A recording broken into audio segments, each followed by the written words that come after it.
Welcome to the Binge Dietitian podcast. I'm your host, Jonathan Sumner, registered dietitian, focusing on helping men and women end binge eating, end food guilt, and finally say yes to life.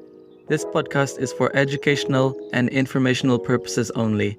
It is not substitute for medical and personalized advice. Hi, welcome to this episode of Binge Dietitian podcast. But before I start, I just want to quickly ask, how are you feeling right now?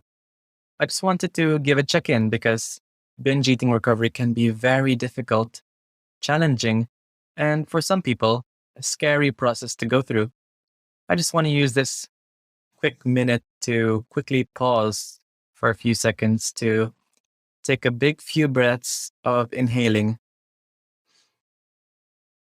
then exhaling.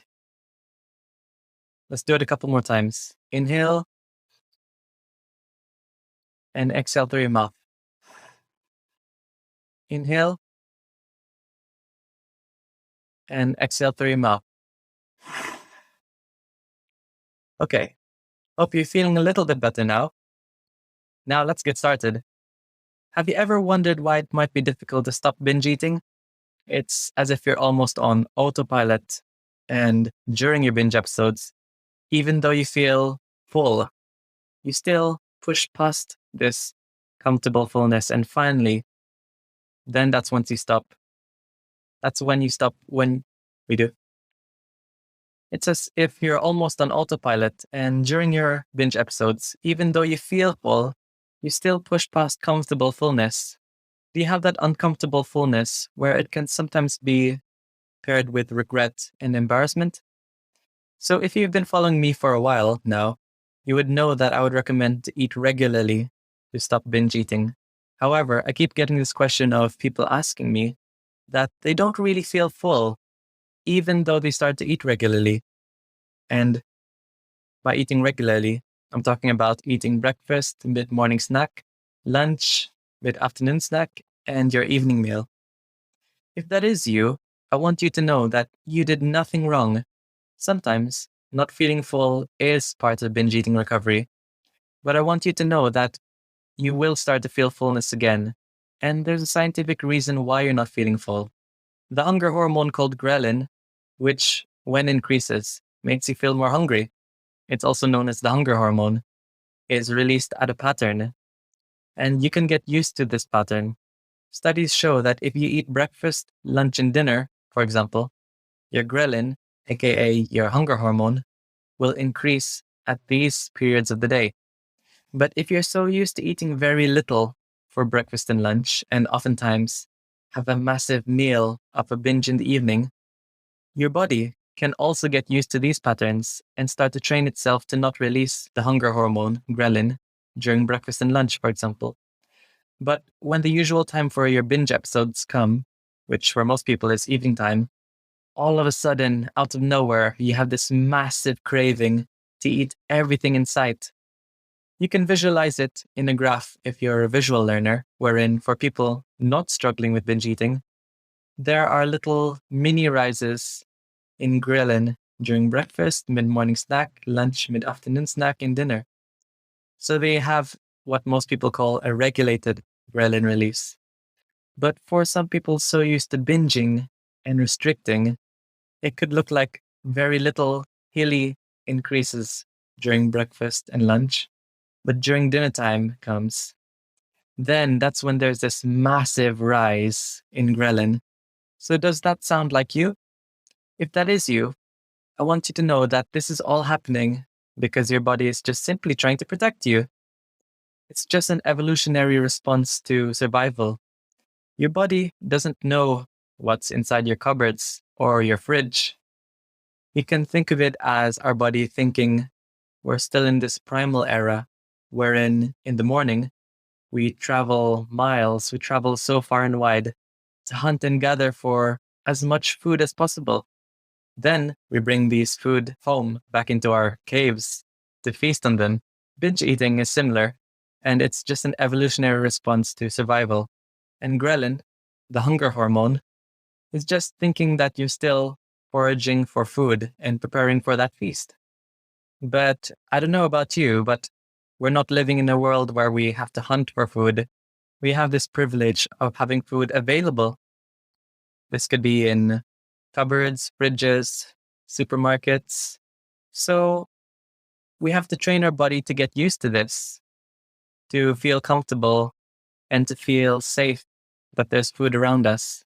So what can we do to regulate our ghrelin? Since ghrelin, our hunger hormone, is released in a pattern, we kind of trained our body to release the hunger hormone ghrelin only at our binge period, which is often the evening time for most of us. So what we have to do is to train our body to release little trickles of ghrelin by eating regular meals and snacks. And you might be thinking, Jonathan, I'm already doing that. And if that is you, eating regular meals and snacks, I just want to say, well done.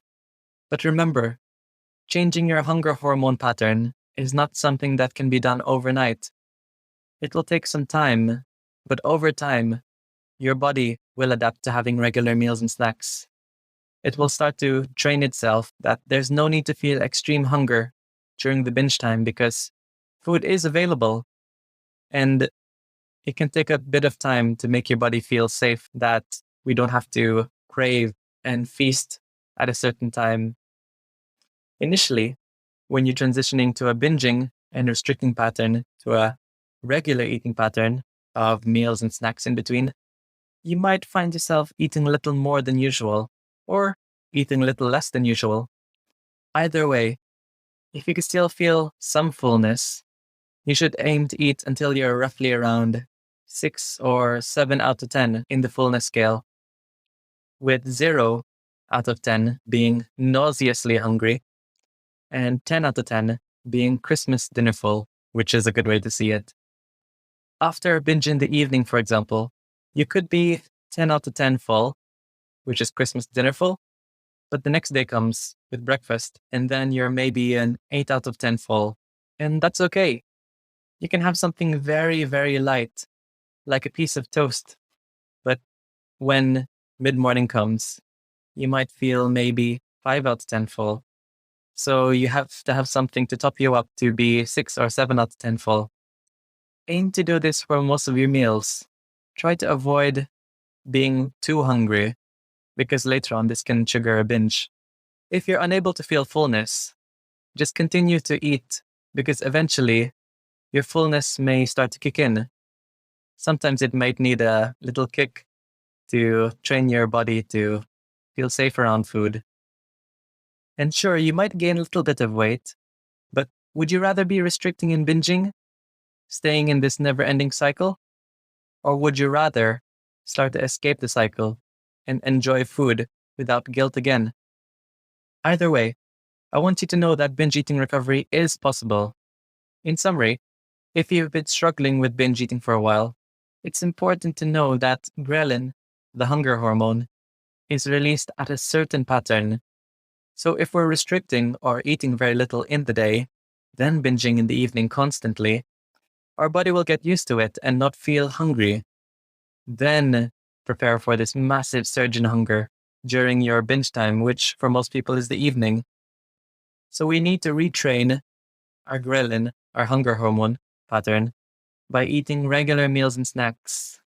And if you have already started this, well done. And I want you to know that it will take some time, but over time, you will start to feel comfortably full. You'll start to feel satisfied throughout the day. So I just want to thank you for listening to this quick episode. And I also want to let you know that I offer one-to-one coaching in the link in my bio if you're still struggling with your hunger.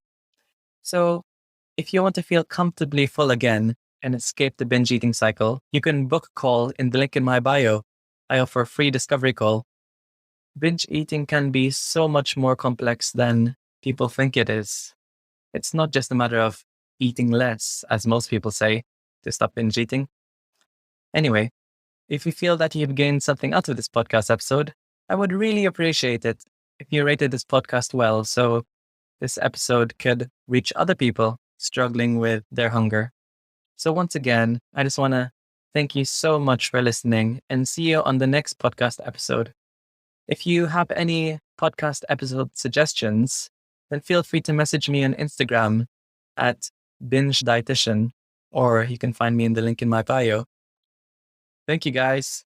If you found this podcast helpful, you would definitely benefit from my binge eating freedom course in my website, bingedietitian.com. Learn more about the triggers to why you're binge eating and how to stop binge eating for good. No more food guilt, no more jumping from diet to diet, and no more shame. Go to the link in this episode for my binge eating freedom course to be one step closer to being binge free, starting today.